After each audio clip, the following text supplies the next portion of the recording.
Hey there, welcome to Jackie Talks Horror. I'm Jackie and today I'm going to be doing a tier list for the Scream franchise. Now I love watching this franchise as they're very engaging and they've been very consistent quality, more or less. That doesn't mean that I love every one of them. And one point I do love about the movies is that the killer, Ghostface, is different in every film, and the number of them per film changes every now and then. So this franchise keeps you on your toes. And the protagonists are the consistent ones. Well, in the main, and that is different to most of the slasher franchises. Okay then, so let's get started with this tier list. I'll put the link to the tier list on Tier Maker in the description for the video. But let's get started. So first we have Scream. This is a really good film and deserves all the credit it gets. Wes gave us both this and Freddy, two extremely important films for the horror culture. This film reinvigorated the slasher genre. It was very grounded. You could actually see these characters being real, such as Randy, who's meant to be our proxy and plot narrator, and Sydney, who at the beginning of this is just a normal girl. So Scream gave us the most epic opening in horror and introduced us to Ghostface, and a bonus cameo from the Fonz himself. And the song The Right Hand Man by Nick Cave, which became the franchise's unofficial song. It also gave us one of the most beloved final girls, Sydney.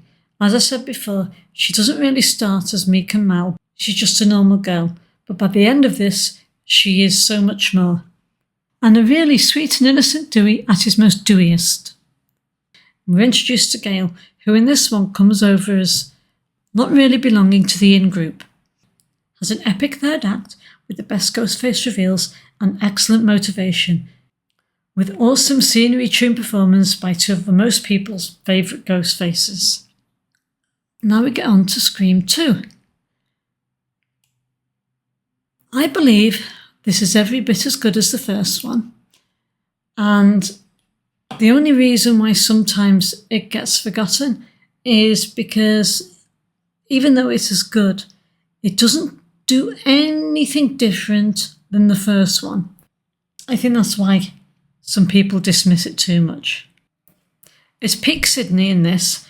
She is now the tough final girl that we know and love, much smarter and much more ready for Ghostface. Gail is much nicer and feels as if she's part of the in-group now, and Dewey is a bit more capable and more mature and less willing to take rubbish from people, especially Gail. It has a much more solid cast, and the characters are more fun than in the first film. Liev Schreiber is excellent, and Sarah Michelle Gellar has a memorable cameo. Timothy Oliphant really chews the scenery in his scenes.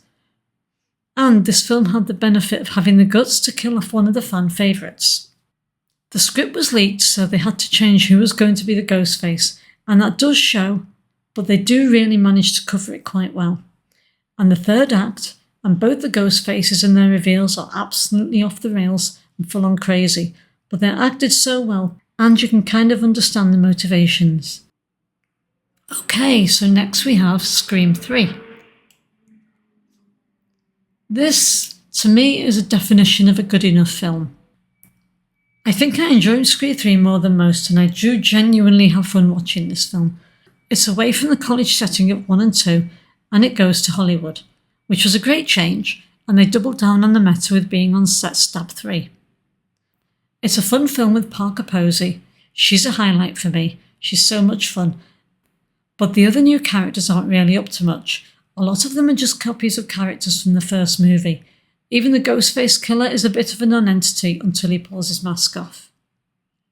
Sydney is still solid, even though she isn't in it much.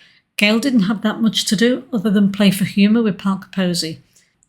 Dewey is almost there and still finding his stride and becoming the popular guy we know he is.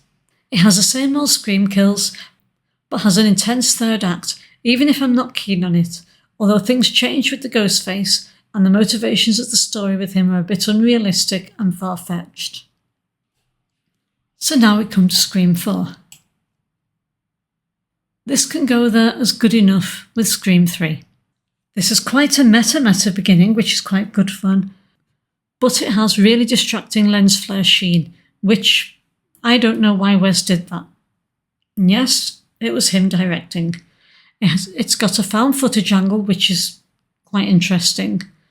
Ghostface is a bit more brutal in this and does have some fun quips. The motivation of the two Ghostfaces is quite interesting and on point.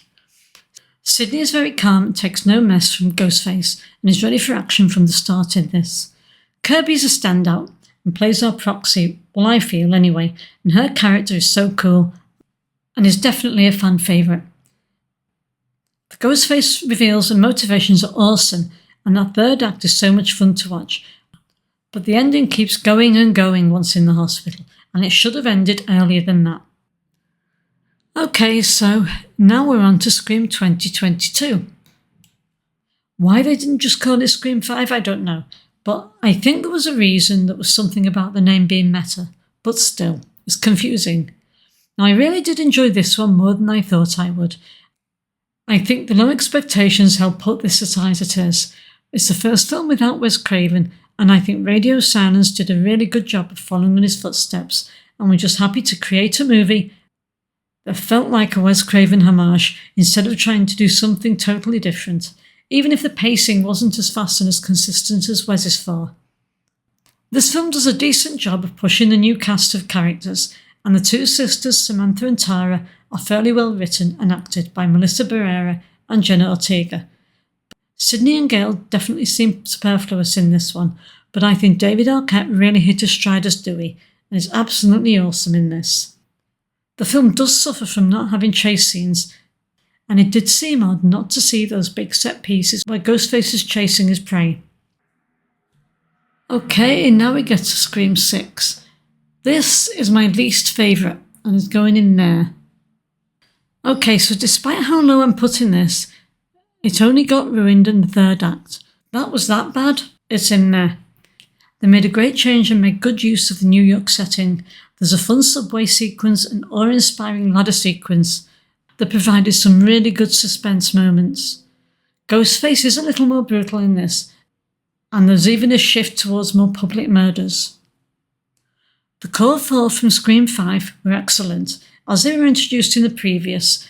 The writers and actors knew where they wanted the characters to go, and they were given the space to make the series their own. Gail seems superfluous in this again, and no Sydney. And yes, we all know about the story behind that. It had added energy that Kirby was back, and she's still solid and a fan favourite. And she fitted in well, even though it was a while since her last appearance in Scream 3. The film had a really good first two acts, but it had the worst written third act. This was surreal and ridiculous, as if it had been written by others. And the suspension of disbelief needed at the end was unreal. And that's why it's my least favourite Scream. So okay, there we have it. My Scream tier list. So what would your tier list of the Scream franchise look like? Do you have a favourite film in there? Do leave your comments down below, but remember to be respectful, and remember this is only my thoughts and feelings on the franchise and its films. It would be a boring old world if we all like the same things. Don't forget to hit like and subscribe for more horror content. You won't want to miss what's coming next on this channel. This is Jackie signing off. Take care and see you next time.